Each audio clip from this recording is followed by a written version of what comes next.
sabar dulu. Tidak usah tergesa-gesa, nggak usah tergesa-gesa. Nggak usah gerusa-gerusu.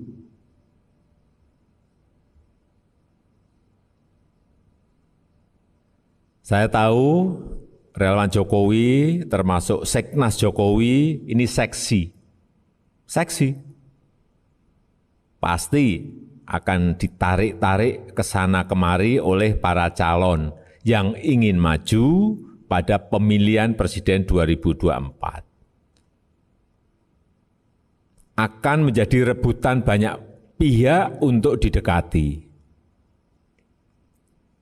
Kenapa begitu? Karena para relawan ini telah terbukti bisa mengantarkan saya menjadi Presiden Republik Indonesia 2 periode.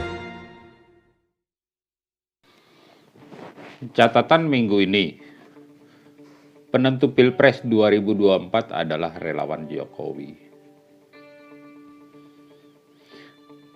Agak fenomenal pada Pilpres 2014, banjirnya hoax dan nyinyir antar dua kubu kandidat. Tapi yang menariknya adanya relawan pro Jokowi saat itu yang murni dari masyarakat. Dengan banyaknya kelompok masyarakat yang mendukung Jokowi dan militansinya, inilah yang membuat suara Pilpres dimenangkan oleh Jokowi. Dan ini terus berlanjut pada Pilpres 2019, yang memang pertarungan dua kubu kandidat kemarin itu lebih keras lagi karena memainkan politik identitas. Gerbong relawan Jokowi inilah yang mengcounter politik identitas tersebut. Hasilnya masyarakat masih memilih Jokowi.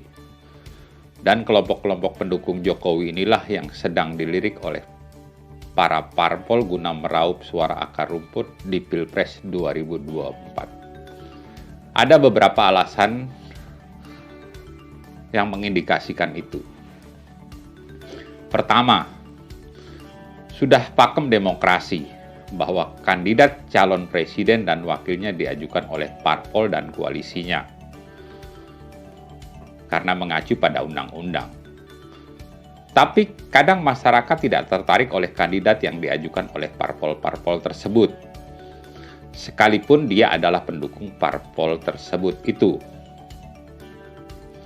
Kedua, kandidat yang diajukan parpol bisa jadi sangat disukai oleh masyarakat, tapi tidak pada parpolnya, sehingga perolehan suara kandidat jauh melebihi parpol itu sendiri atau koalisinya. Ketiga, berkaca dari dua pilpres lalu, ada beberapa teman menyatakan bahwa apapun pilihan parpolnya, tapi presidennya harus Jokowi. Saya tidak tahu hasil data dari para lembaga survei, berapa persen korelasi pemilih parpol sama dengan pilihan kandidatnya.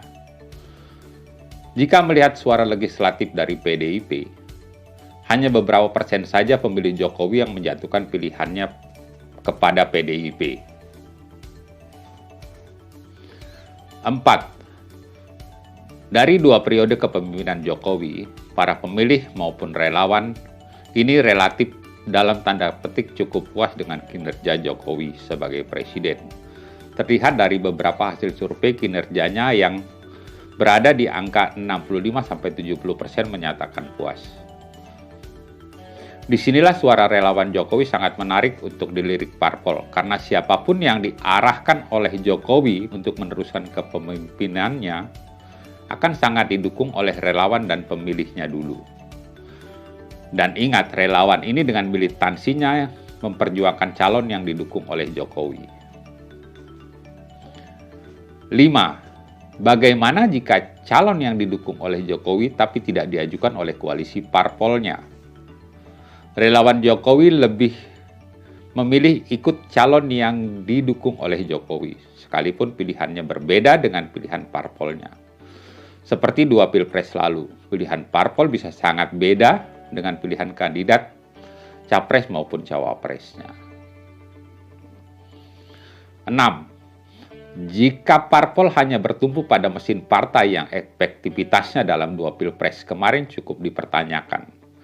Akhirnya mesin partai hanya memainkan isu identitas yang tidak cocok dengan keberagaman seperti di Indonesia.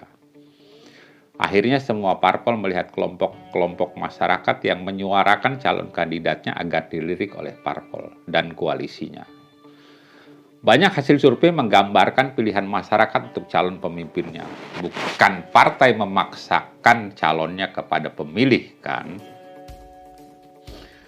Akhirnya, siapapun calon yang diusung oleh parpol dan koalisinya, jika tidak cocok dengan suara pemilihnya, akan mengalami penurunan jumlah kursi di legislatifnya. Dan meneruskan kepemimpinan yang didukung oleh Jokowi adalah pilihan logis buat kemajuan dan kemajemukan Indonesia. Terlepas dari itu semua, dalam demokrasi beda pilihan adalah hal yang wajar sepanjang mengacu pada program-program yang ditawarkan oleh kandidatnya. Bukan memainkan emosi publik dengan politik identitas, kan? Bagaimana pendapat Anda? Salam Bhinneka Tunggal Ika.